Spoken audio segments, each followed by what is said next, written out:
I've had quite a few conversations this week and last week, and if there's something that a lot of us are struggling with, it is really getting to do what we really love and to do it in a place that is really, really awesome, and just making sure that everything aligns. And that is easier said than done. But this morning, I'm going to talk to a very special guest who have done exactly that, figured out what it is that she's all about, and she's aligned that with business and a whole host of other things. And really excited to talk to her this morning. So stick around. This morning's episode is going to be hot, seeing that it's so cold this morning. So let's do it.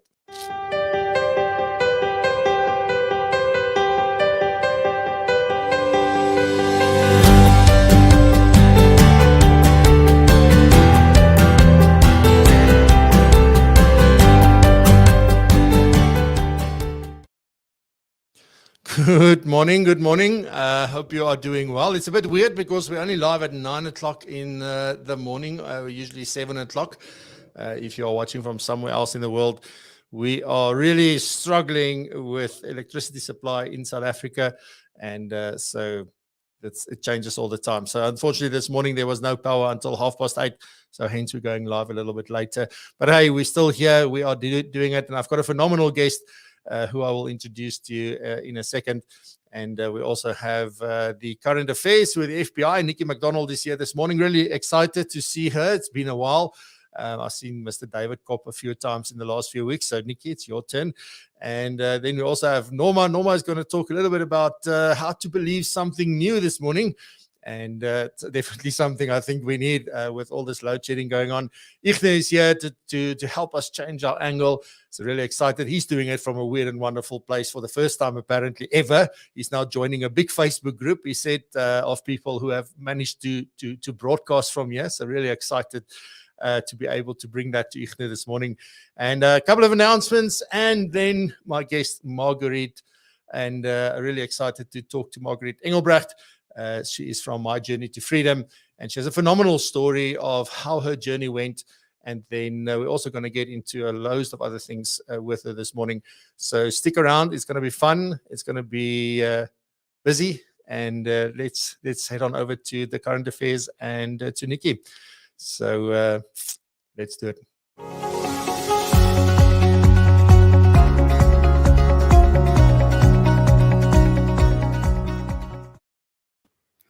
Good morning, Francois from the FPI offices, because we're a little bit later this morning and not from home.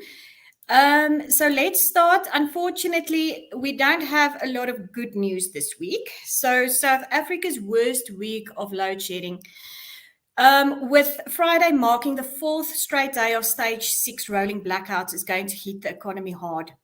According to MoneyWeb, while the actual economic impact is yet to be calculated, economists and business leaders are already warning that the toll will run into billions of rands and will have other ramifications such as lost investment, a possible negative impact on SA's already sub-investment grade credit rating, and deteriorating business and consumer confidence levels. At stage 4 load shedding alone, Nova Economics calculates that the economic cost amounts to around 950 million rand a day. At stage 6, this is likely to be closer to 1.5 billion a day. That is not good news.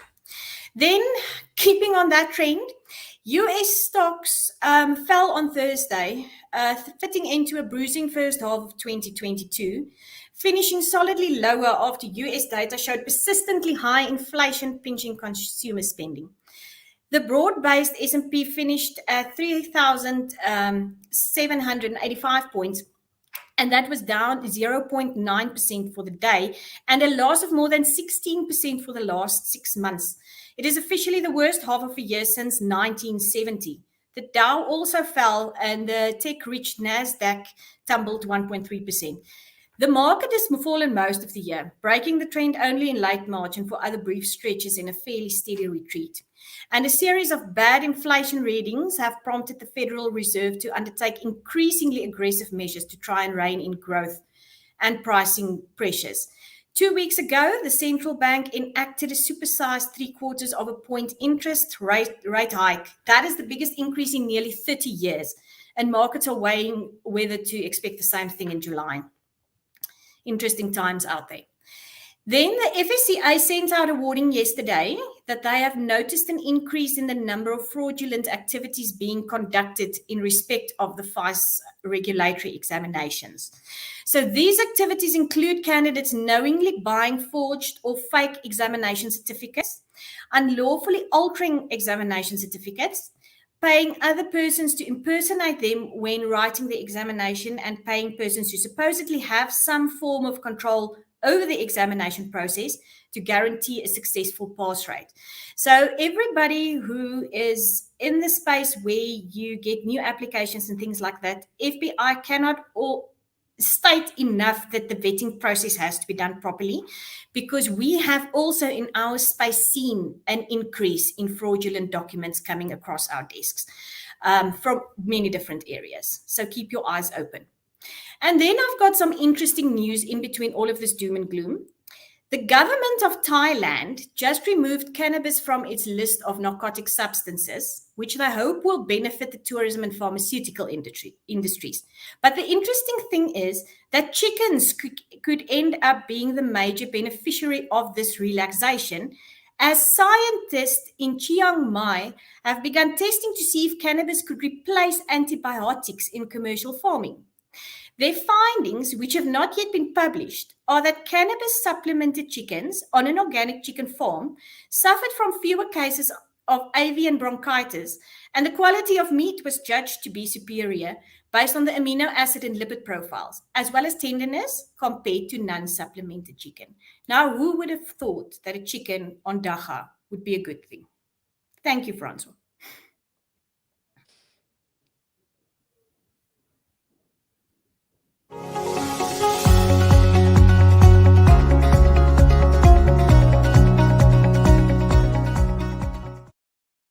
Sorry for that delay. I'm laughing about this chicken on dacha that I forget to click the outro. So thank you very much, Nikki. I wouldn't say amazing stuff, but interesting how the wheel turns and how things happen. And I don't know when we're going to stop having to deal with corruption and with fraud and all that kind of stuff. So hopefully there is a solution somewhere. But thank you very much for that. Then it's time for Norma. And Norma is helping us today with how to believe something new, something that's not always easy, because once you believe something, you believe it, and you've got all the proof in the world. And then suddenly we also, in my opinion, we get these blinders or these filters automatically that will just let us just see the things that support our belief, and we decide to not see the other side anymore. So keen to hear how she's going to help us change all of that.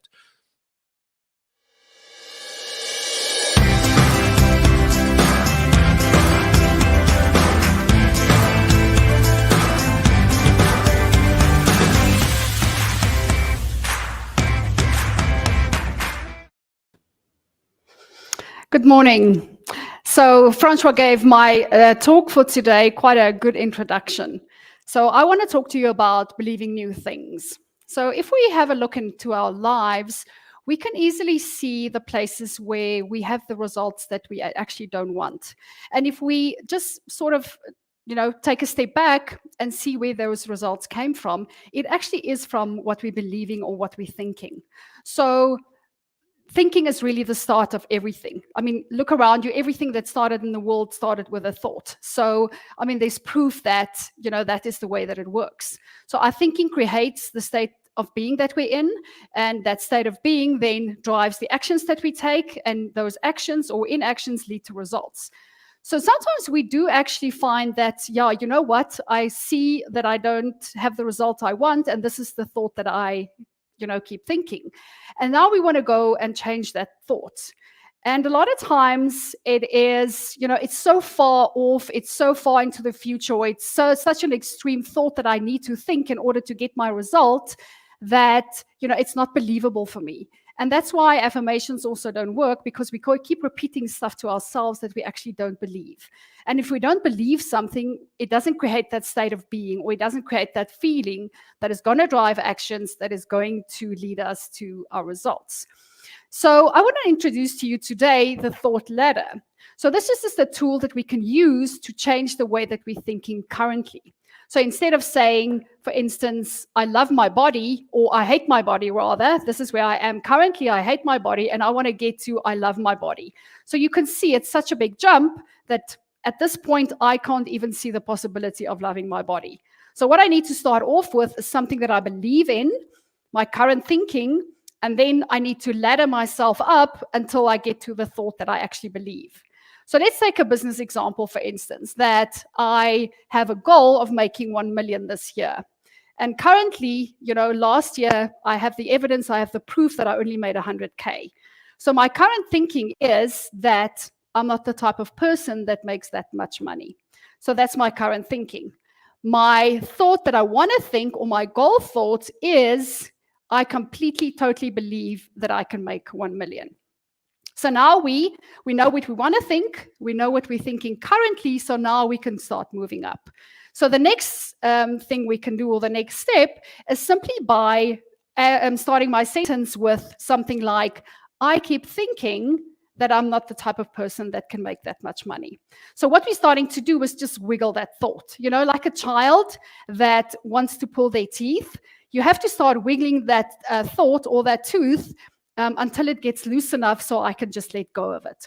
So I keep thinking the sentence that I keep repeating to myself. Then the next part is to qualify, just to add qualifiers. So you can either have a qualifier, an opener or a closer. So an opener is just adding something in the front, a closer is just adding something at the back. So I have my sentence, I'm not the type of person that makes that much money, so now I can add something to the front. I can learn to be a person that makes that much money. Or I can say, I'm not the type of person that makes that much money, but I see it changing in the near future. So that's just the qualifier part, the opener and closer. So then the next step would be to make it a neutral thought. So a neutral thought in this case can be something like, I make money right now. And now our brain can't argue with that. It doesn't need to negotiate because it is something that is true. And then from the neutral thought, then I can jump to something that I want to believe, like I am a person that makes 1 million. So basically, this whole process is all about me poking holes in my current belief, just to give myself that opportunity to see myself doing that, or creating possibility, creating, something different in my future. If you think of a big canyon, the water flows very easily through that canyon. And what I'm trying to do with this process is just create a little bit of a slither where the water goes into a different direction. And the more I feed this new direction, the less water there is for my current thinking. So please go and try this. It definitely has worked for me in the past, and it's something that I usually use a lot, and I can see it in my own life that it is working. So thank you for listening, and I'll be back next week.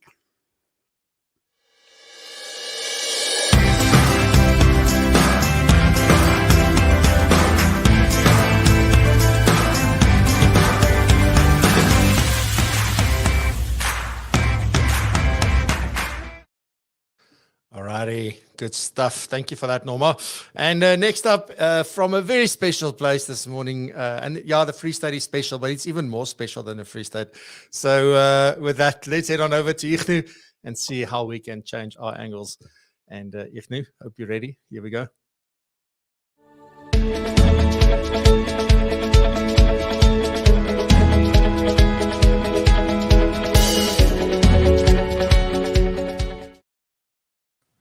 Hello, Francois, and good morning, everybody. I never wanted to be one of those people who sit in their car saying something on social media, but thanks to load shedding, cold, and school holidays and all kinds of things, I had to find myself sitting in a car in some kind of space to just have some quiet time with you. I'm just very quickly going to talk about the angle on 6 things. Dan Pink spoke about the 6 things that the trends for the future. They are design, storytelling, symphony, empathy, fun, and meaning. And I'm just quickly going to talk about them. Design. When you think about your office, do you have an office that's designed for customer focus? It's kind of a filtered coffee, wonderful cappuccino design? Or are you a fresco or, sort of re-coffee kind of person where the client has to help themselves? Rethink design, rethink designing your life versus just living by default. Then storytelling. You've got a unique brand. You've got your own unique story. Are you making that part of your value proposition?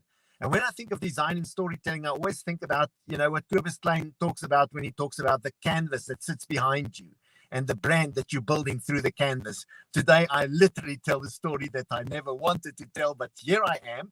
And what's the proof that I think is agility. Sometimes we have to adapt and do things differently. So it's design, storytelling, then symphony. Symphony means you are the conductor and things are working out just the way it should.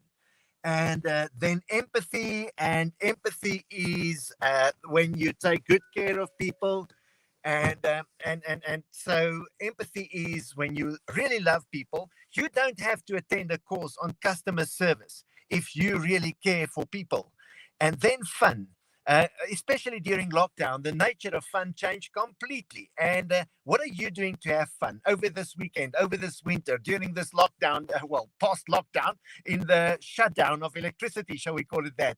And then meaning. Are you finding purpose and joy in your life? And I think today, Francois talked about the fact that our main speaker will be talking a lot about finding your passion, finding your joy.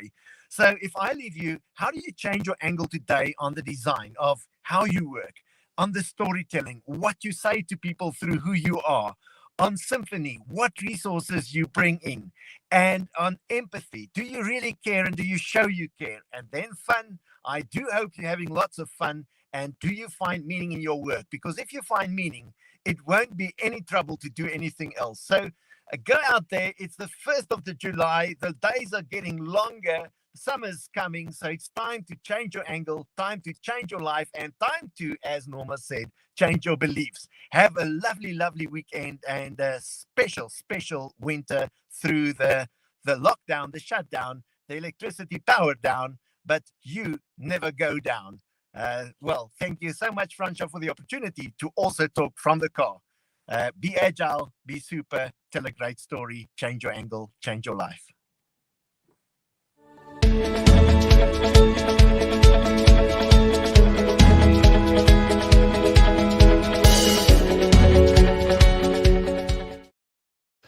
Yeah, Ania, next level. I think I can wake you up at 3 o'clock in the morning, 2 o'clock, 1 o'clock. I don't know. It doesn't matter, Igno. I think you'll just sit up straight and just go for it. So nothing ever gets you down or throws you off or anything. Thank you very much. That's absolutely amazing. All right. So then there you go. Let's talk a little bit about a couple of things that you need to know about before I get Marguerite with me on screen.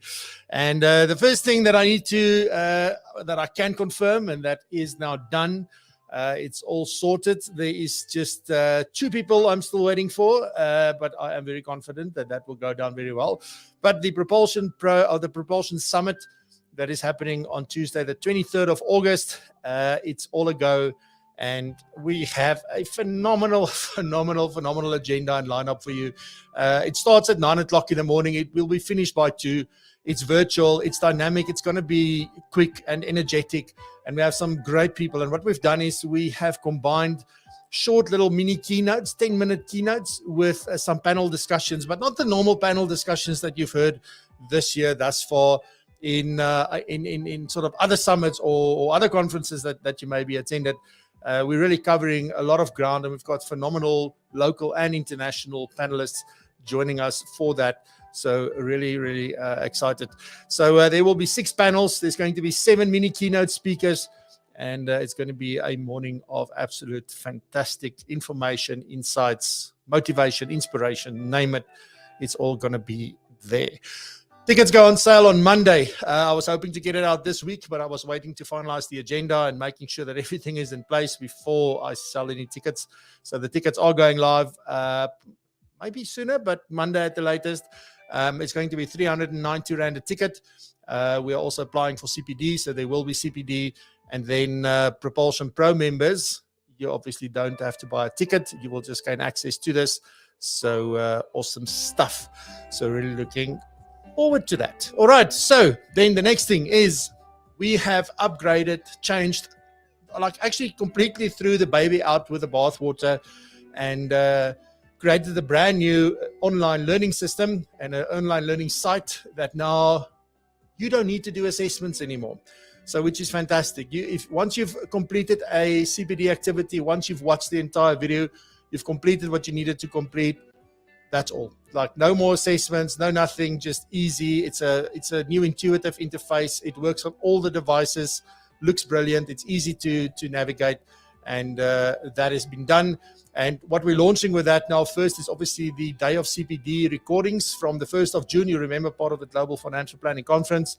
So we have already got those on there, and I will be sending out the link to the new system later today, and it'll be via email and WhatsApp. So and obviously directly email to all the people with Global Financial Planning Conference tickets. Everybody's already being enrolled this morning and giving access to all the programs and all of it. So really excited. So access to 18 CPD points already. PROpulsion Pro members get access to all the content, not just the Day of CPD, but that's there. So really excited for that one. And then lastly, if you haven't subscribed yet, but I'm looking at the names, everybody here, I'm pretty sure I'll subscribe to the channel. If you're watching this for the first time and you're not subscribed, please subscribe. We are on 1,045 subscribers. We came all the way from 79 2 years ago, like amazing stuff. So thank you very much. If you have subscribed, I really appreciate it. If you're here every week, thank you. If you watch the recording, thank you. I really, really appreciate it. But help us get the word out there. So like this episode, and if you're watching other episodes as well, please like them as well. Share with your friends and colleagues. There's a lot of value that we offer through these live shows. And there's more stuff coming, but I can't let the cat out of the bag just yet. I've said this a few times in other episodes, but it's a good work in progress. So, yeah, with that, I think it's time for me to introduce our guest for today, who is Marguerite Engelbrecht. And I'm going to introduce her to you on the other side of this.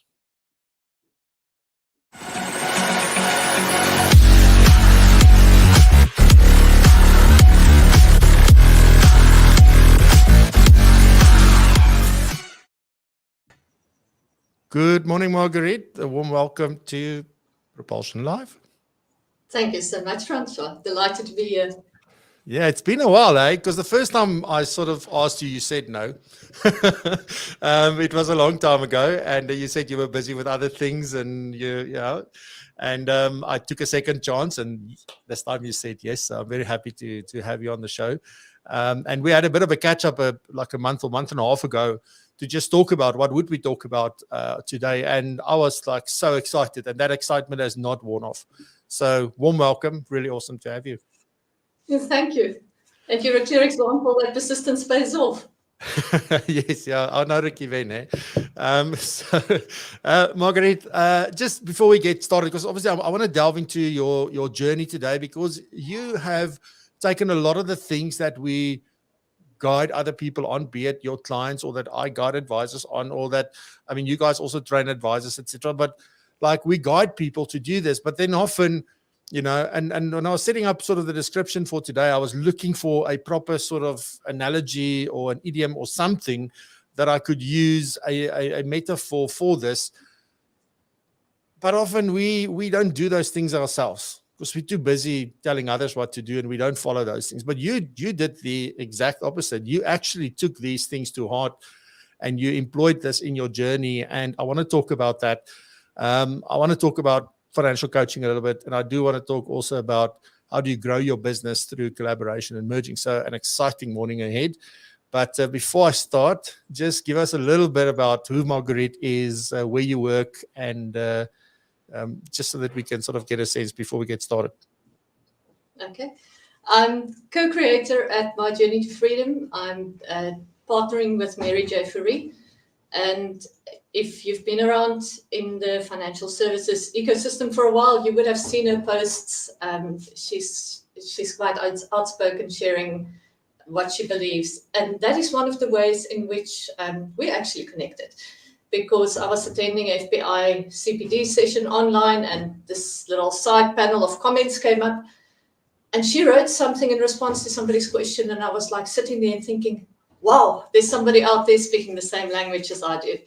And we connected, and from there started collaborating and built our business, which she has already laid the foundation for very solidly. So before that, I've been a fee-based financial planner since 2004. And before that, I started out helping my dad in his practice. So I was very privileged in the sense that I, from the outset, had exposure to financial planning more as a profession than as a sales environment. Although I did some of the training at one of the big product providers initially. So I had some insight in how it worked from that angle. And I went back to my dad's office and I looked at what he was doing, and there was a huge disconnect, actually. And I said, I want to do what you're doing.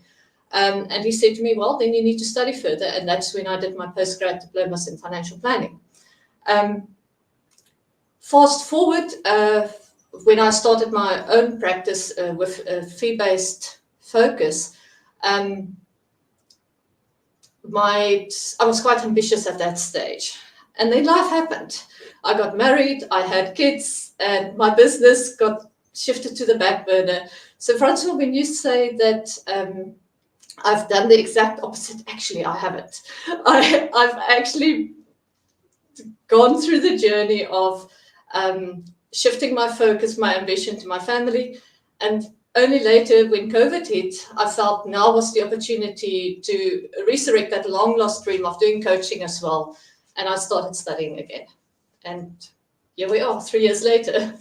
Fantastic. Look, I mean, like everybody somewhere sort of does what everyone else is doing, right? But I think then as you become aware of there must be, because I think, I mean, was it also for you, and it's very interesting that you say there was a big disconnect between what your dad was doing in his practice and what you were doing or what you wanted to do, and that you had that inkling from quite early on. And sometimes I think what happens is that we don't know what that is, but we know there's something.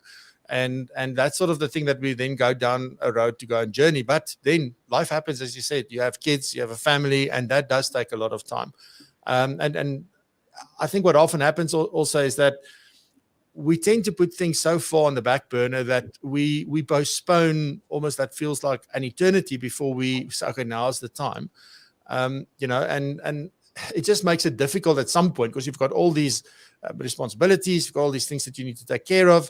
And but still, I don't think any of those things takes away that little thing inside of you and me that goes like, no, I want to do this. Oh, there's another way. There's a better way. There's like, I like this, but I need to be different, but I want to do it differently.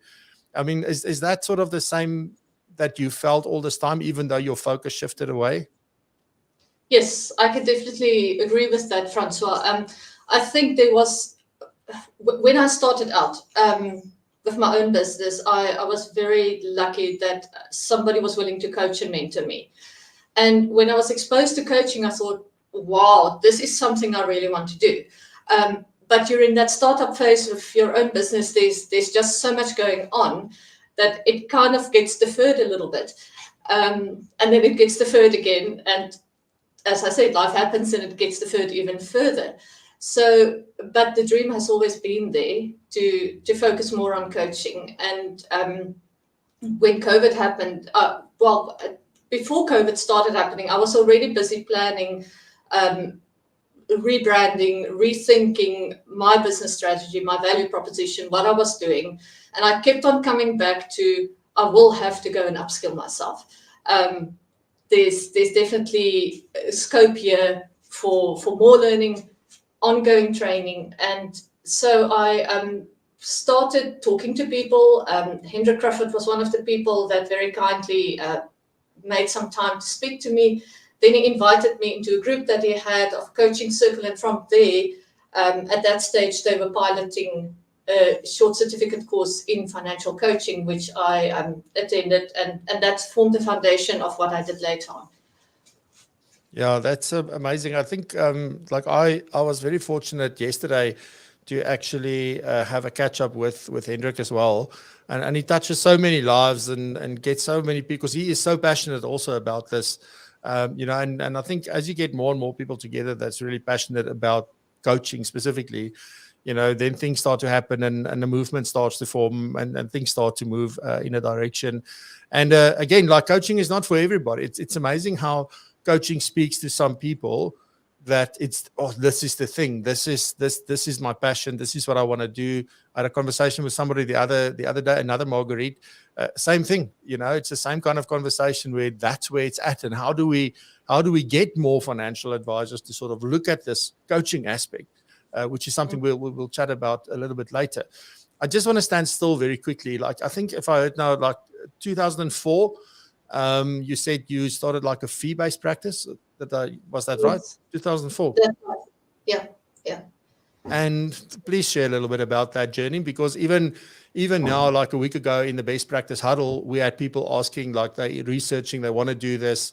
So you've started doing this. Like, I mean, what was that journey like for you way back in 2004? Okay, so as I said, I did some training in the product providers, mission driven. And I walked out of there and I thought, is this what I really want to do? And then I went back to my dad and I looked at the work he was doing, and he was always very planning orientated. He was one of the early members of ILPA, which later became the FPI. So I was very, very lucky that I was already in that environment where planning was a thing. And then when I started seeing my first clients and I did planning for them, they looked at this and they said to me, but you should charge a fee for this, which actually opened the door for me to, or gave me the confidence to start looking at fee-based models. And once again, I couldn't have done it. I think we always stand on the shoulders of giants. I reached out to some people in the industry. You might know Greg Snedden. He introduced me to a group of guys who were at that stage busy trying to work on a fee-based model. And it's within that group that I managed to put together a framework for my business and started working from there. And the truth of the matter is, I've found that there was quite a bit of resistance because clients have been used to financial planning being free all their lives, but with the product thing attached, and the whole idea but that you need to sell a product in order to pay your bills. So eventually what I ended up with was a hybrid model with fee-based planning work and then an AUM model for longer-term relationships with clients.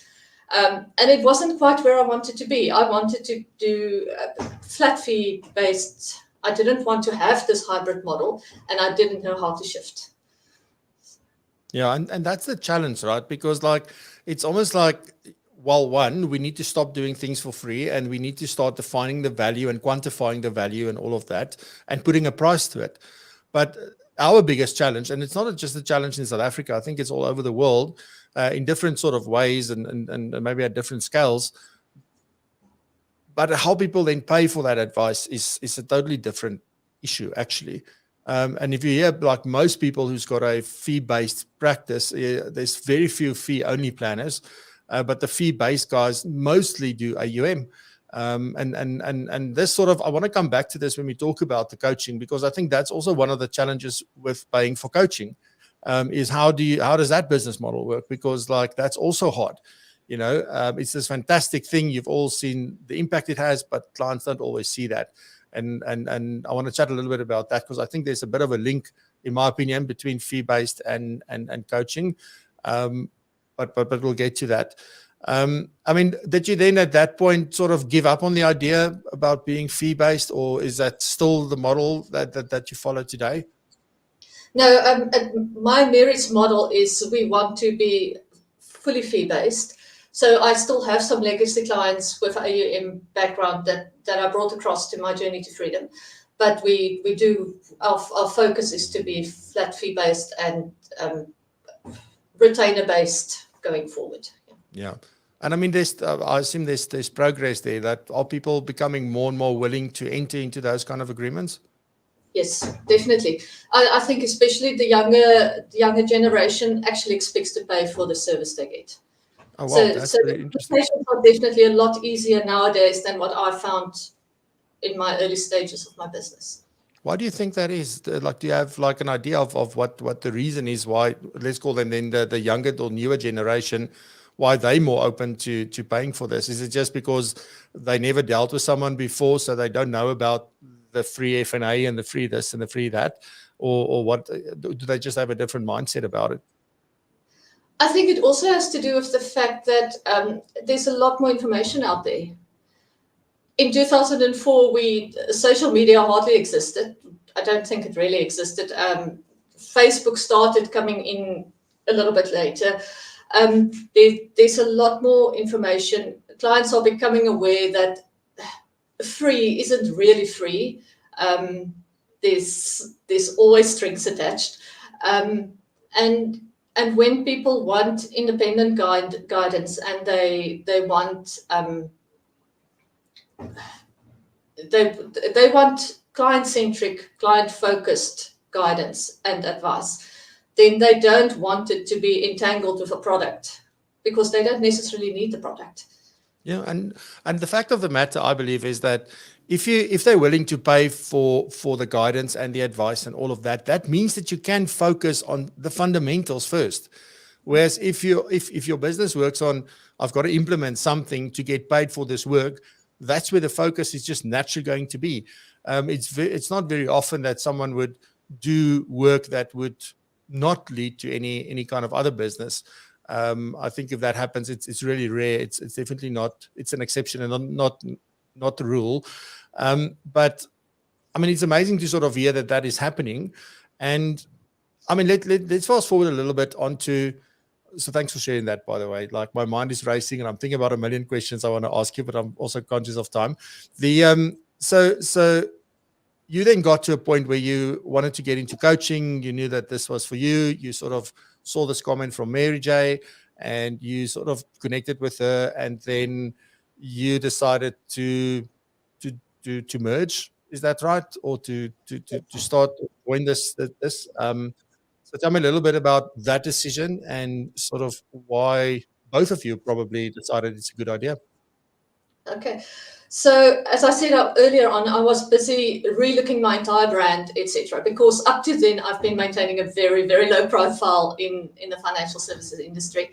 I was looking at what my value proposition would be, what a website would have to look like, etc., etc. And then I saw Mary's comment and we started talking, and I went and I looked at her website and I realized, but she's speaking the same language I do. She's got the same focus and orientation and values and beliefs around what this business should be doing for clients. And she's got an established brand already. So it actually just made sense, instead of me redesigning the wheel on my own side, to start talking collaboration and eventually merging. So when what we did was a very slow, we created a long runway for ourselves in terms of getting to know each other, collaborating on things, brainstorming ideas of each other. She launched a coach training program and invited me onto that. So that was a follow-on from the certificate that I did with the University of Free State in Hendrik. And then we started talking about what would it look like if we were to merge our businesses? What would the impact be on my journey to freedom and its fee-based, flat fee only orientation, bringing along legacy clients with some AUM?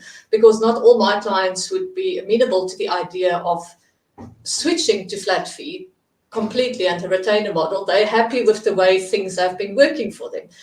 So we had all those conversations. We spent a lot of time talking around the values of the business. And I can't emphasize this enough, Francois. It took time. As I said, it took time, it took intention, it took focus.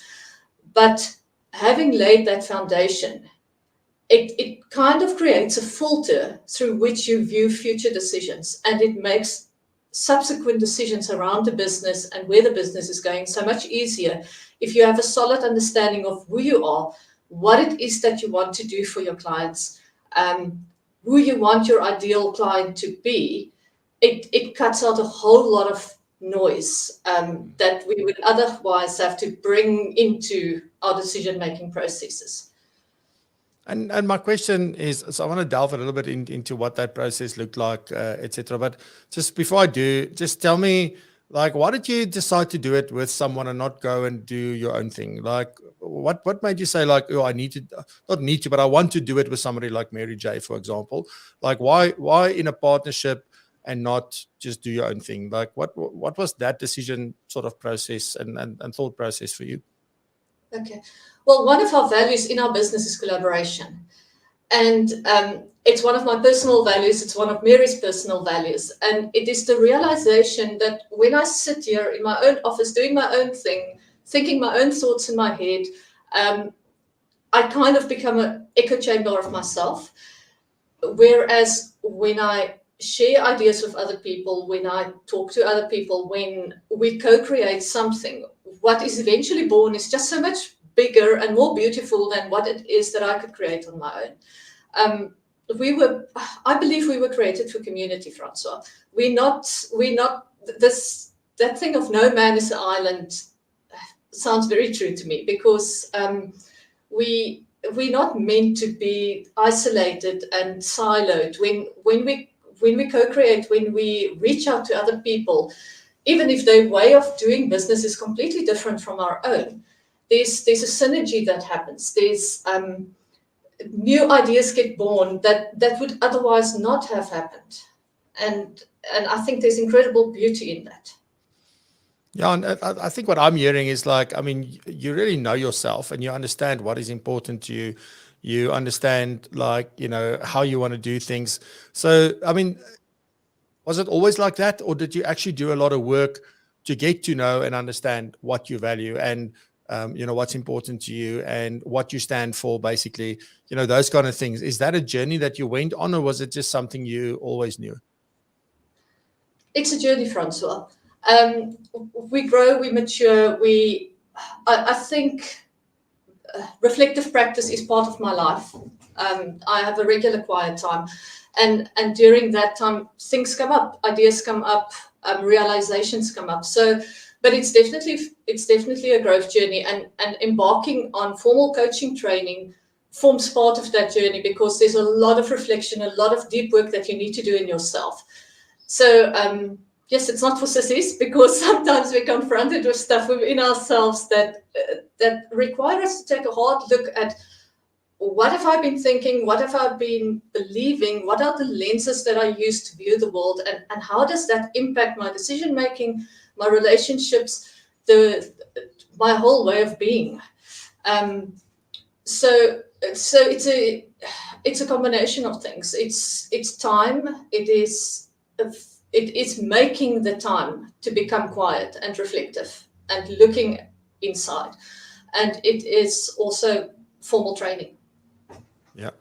And has there ever been a time where people did not see what you were seeing, like that were not supportive of what you were trying to do, where you felt like you were on your own, or have you been fortunate to always have the support of everyone in your circle? Oh, that's a hard question, because I have deliberately been flying under the radar. I didn't come up to a lot of opposition when I started out, and as I said initially, I was very lucky to have found a group of people who were on the same journey. So I am aware that there's a large part of the financial services ecosystem that doesn't think about planning and coaching the way we do, or that are not, people are not entirely convinced of how to do it, how to turn it into a profitable business. And I think that's part of the learning journey for us as well, is how do we take this idea and really grow it into a business that flies, that's not just, we're not just muddling along and getting from day to day, month to month, but we really can grow and expand and bring other people on board. So opposition, as I said, I'm aware, but I haven't really had to deal with that conflict to a large extent, and that's because I've been maintaining a low profile. Yeah. I've got a good friend who also maintains a low profile, but he does very well. So the question then is, like, we spoke about what is important to you and figuring out it's a journey. You know what's important to you, like collaboration is one of the values. It's a personal value as well as a business value. So let's talk a little bit about a values-led business, because like everybody, look, I've worked for places where you go there and there is like, yes, our values on the wall and it's all integrity, transparency, blah, blah, blah. But you're really taking this to heart, and you've aligned your personal values and the business's values. And what does that then look like in practice? I think you mentioned earlier a little bit about it becomes a filter through which you make future decisions. It makes it so much easier. But what does it mean if you're really a values-led business?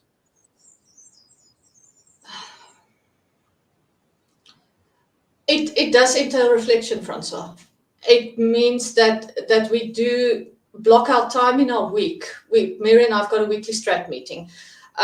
We block out time in our week during which we look at our actions of the past week, what we're planning on working towards the next week, and how does that actually fit with our stated values. Because I think in our case, our values have become so much, or are so much an expression of who we are as people, that from that perspective, it is reasonably easy to always keep them top of mind. But we've got them documented. They in our client documentation, when we explain who we are, what we're about, they're all there, and what we mean by using those words of collaboration and responsibility and all those kind of things. So we have ongoing reminders in the documentation that we use, and as I say, it's part of our beings. And then when we do our weekly strat meetings, as I said, it's become a filter through which we look at decision making, and we remind ourselves if one of us bring an idea to the table and we're not sure about it, then we measure it and weigh it against that list of values and say, how does it fit in? Does it fit in? And then how do you deal with that? So I mean, obviously, let's just say that I'm trying to get a little bit into the mechanics of being in business together with people, and then there's different personalities. Yes, we're all on the same page, and we have these values to help guide us. Does it make the conversation easier if one of you feels it is aligned and one feels it's not aligned? Does it still make it easier from that point? And how does one then go through that process of saying, okay, because obviously you won't go like, okay, this time you can get your way and next time I get my way, like that doesn't work. So how do you then practically sort of use this to make a final decision that everyone is on board with? That's an interesting question, Franz. So I'm trying to think of instances where we've had that conversation and where we then had very firm disagreement. And we haven't had firm disagreement yet. We've had hard conversations, and the way we've dealt with it was to just create space in the conversation for that. And I think the fact that both of us have a coaching background now, and Mary is obviously a couple of years ahead of me, but it's got to do with communication skills. It's got something to do with of creating space for the other person to be who they are fully as a human being, knowing that we come with all our baggage, all our stuff, all our because maybe like another. Sorry. Everything that makes us human in all our messiness.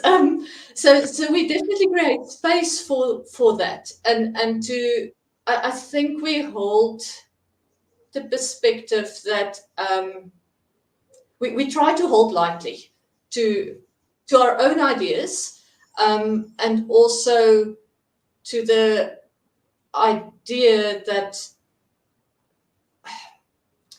we're not necessarily always right.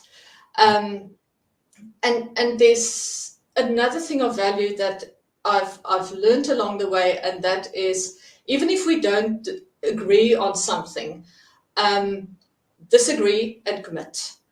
Because if there's a business decision that needs to be made, and I don't agree with it, but Mary has a very strong view on that, then by disagreeing and committing to doing the steps that need to take place, the business can move forward and we can evaluate, is it really working or isn't it working? Whereas if you just get stuck in an impasse with disagreement, nothing happens. You can't go forward. So yeah, very, very true. Awesome. So, yeah, I'm sorry if I put you on the spot a little bit with that question. It's something that's very interesting because I think there's so many dynamics that come into a business when you're more than one. If it was just you making the decisions, it's easy. You never get into a fight. So it's nice to have somebody that can have a different viewpoint and then somebody that can come from a different angle and then sort of make you think about what it is that you want. But I also think sometimes we get so stuck on that we want it our way that we're not able to step back and see the bigger picture. So I think what you've shared now is very, very valuable. So if there are advisors watching this and they are also in business with others, and it's hard, or even more valuable, you have clients who work with partners and you need to advise them of how to deal with situations like that. I think that was very valuable. I want to talk a little bit about financial coaching, obviously. The big difference between financial planning and financial coaching, where's the big divide? Like what makes coaching different, one, and two, where does it fit in to this entire process? Because it does not replace financial planning. It is something in addition to, or that leads to, or something that complements, in my view. But I'm very keen to hear your sort of view and your definition of what financial coaching is and where it fits in. Okay. So for us, financial coaching is about helping clients get ready to deal with financial planning. Very often when we have clients, they come to us and they have so many emotional blocks around money that they cannot execute rational decisions around their finances. So they might nod and smile and agree with recommendations, and then they walk out of the door and the implementation never happens. And I think that is something that I picked up in my journey. I had clients who were absolutely fabulous about implementing advice recommendations and planning recommendations. And then other clients who I would see year after year, and we'd have the same conversation over and over again. And the client would sit there and say, yeah, I know I should be doing this, and the stuff never happened. So in a way, coaching gets clients in a position of emotional readiness and enough emotional comfort around money that they can actually face up to their money and their financial planning decisions. Does that answer your question, Francois? Yeah, absolutely. And it is so important to get people ready. It is that because sometimes they just don't see a way out. And the problem with that is also that they then don't go and get the help that they should get. So, and I think, am I right in sort of assuming that financial coaching is a lot less intimidating than well, at least initially, right? Because I guess part of coaching is this reflection and this internal thing, and you need to face certain little demons that maybe you've been carrying around, and all sorts of amazing things that you need to work through and understand why you do things the way you do it. But I think it's a much better leeway into financial planning, as you said. And I think I rightly agree with you that it is a sort of getting people ready for this whole financial planning journey. Yeah. So, Marguerite, just maybe basically like two things I want to talk about before we finish is the one is how do you go about sort of starting this conversation with someone? Is it because this is completely different from what a financial advisor would normally do? How do you attract clients? Number one, how do they contact you? Do you still go out and actively seek clients from a coaching perspective? How does that part sort of work for your business? Francois, meeting new clients is a multifocal process. We've got the website, social media. We're quite active on social media at the moment, and what we're trying to do is create thought-provoking content that that people can read and see, is this something they resonate with? And then people would contact us, or we would get direct referrals from existing clients. And the initial conversation is normally a free chemistry call, during which we chat a bit about what their pain point is, what it is they would want to achieve through a financial coaching journey, and then discussing what the way forward would look like. So there is that initial contact, and then the process. We've got a 6 to 8 meeting process. So the whole thing is actually quite a long, intensive process for our clients, journey for our clients. And during the first couple of sessions, we work on what their goals and objectives are. So it sounds very similar to the FPI 6-step process, but we go really deep. We create space where they can reflect and look at themselves and look at what it is that's scaring them about money. Because I think a lot of the behavior we see around money that's not helpful is coming from a place of fear. And then we also use psychometric assessments. We as the journey unfolds, the clients become more competent. They become practically competent around money as they work through their spending plan, as they realize it's not the scary thing that they should have avoided all their life. It's actually something where they can learn the skills to become competent with their money. Then we start moving into a more planning process. But once again, our focus is not to tell the client what it is they need. Our focus is to create a space where the client can discover what it is they need. And then the planning unfolds naturally from there. Yeah, that's awesome. And then just from a like sort of business model perspective, like you said, like this is all like fee only. It's a flat fee sort of process. Are there different options that you offer? Is it just a retainer base, or is it here's the amount, but you can pay it off during the sessions, or you got to pay, like a lump sum? Like how do you make this work for people? Okay, so obviously our one-on-one coaching is a premium product. We're a multifaceted business. We have a subscription-based community on our website where there's course material that people can work through. There's connection points with us in community calls once a month or once a quarter. So we're trying to price it in such a way that the other thing that Mary and I are passionate about is to make financial coaching and planning as accessible to people as possible. So we have low cost entry points where people can become part of a community, where they can work through material on their own and then connect with us in a group session. We also have a employee wellness offering that is going well with the group of people that we're doing with. So it's in its second year of being piloted with a company, and the feedback we're getting is phenomenal. To see people grow in their ability to confidently face their money and make competent decisions is really incredibly gratifying. So it's a multifaceted business with community, employee wellness, and then our one-on-one or where we work with couples as well. Awesome. And there's one thing I want to end off with. It's if there's something, and I would like to get your take on this. If there's one thing that has stood out for me from both you and Mary J, seeing what you're doing, looking at what's in your emails, those kind of things, so that there's a lot of power in words. The vocabulary you guys use, there's some unique.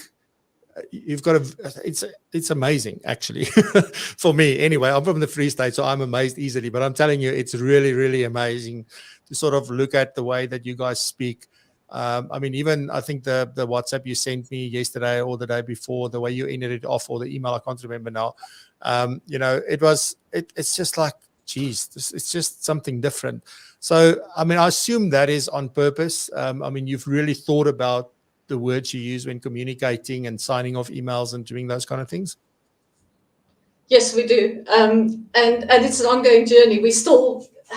I said to Mary the other day, it's only now beginning to feel to me as if I've got the vocabulary to adequately give expression to the stuff that's in our hearts. And it's been an ongoing journey, and it's been a part of that whole process of merging and our businesses and developing how we speak about this stuff. And but we are intentional about the way we use words, because, as you say, words are powerful, and they can evoke so many different emotions in clients. They can inspire, they can motivate, they can also create fear. So I think as a financial services industry, we need to really look carefully at the way we use language and what it is that we want our clients to achieve. And for us, we want our clients to experience freedom, which is the opposite of fear. Yes, absolutely. Marguerite, where can people learn more if they want to know more about what it is that you do? And you guys also offer, I think you said you did this program that Mary has designed as well. So you also offer training for advisors? Yes, Mary does do coach training for advisors. That business is currently in a development stage, but you're welcome to reach out to us on LinkedIn. Our website is myjourneytofreedom.com. So looking forward to connecting with you. And the other thing that we've started this past month is a financial humans mastermind group, where if you've got questions about the financial services ecosystem and you want to know what your options are in terms of whether you go into the advice space, the product sales space, the coaching space, the financial planner space, we're just creating space where a group of people from diverse backgrounds can come and sit around the table, have a virtual coffee, and we share what we're up to. We share the challenges, and we look for solutions and ways to help empower people to move forward. Awesome. Marguerite, thank you. It was awesome chatting to you. Really appreciate it. And the time just flew by. So thank you very much for your time, and well done on the great work that you and Mary J are doing. Keep it up, and definitely connect with them on LinkedIn, visit the website, learn more about what it is that they do. And Marguerite, I wish you a fantastic weekend. Thank you. You too, Francois. Thanks for the opportunity. I love being here. Yeah, it's a pleasure. Thanks, sir.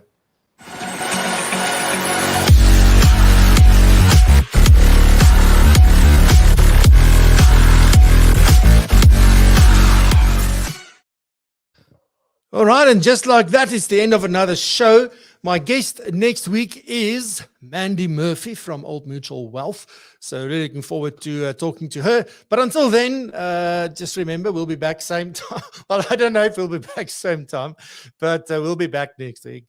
Absolutely.